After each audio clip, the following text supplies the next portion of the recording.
Normal. তাহলে এটা ঠিক আছে? হ্যাঁ হ্যাঁ হ্যাঁ, বেশি নয়। হ্যাঁ আমাকে তুমি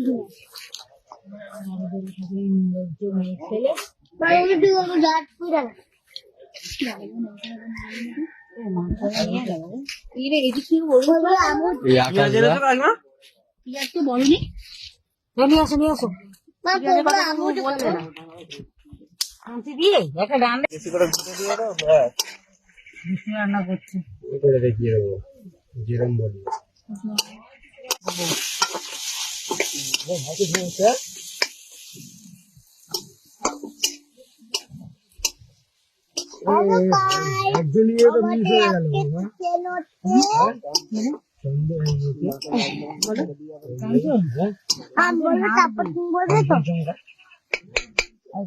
हेलो गाइस आपको बता चिकन होते पकाने पापा माँ तुम्हें पोते आते तुम्हें पापा पोते आते पुंटू आणि तुम्हें पोते आती टाटा टेलमेंट एक टाटा কি কোথা কোথা আমাকে কেমন হয়েছে মাংস এটা? কেমন হয়েছে মাংস এটা? ভালো।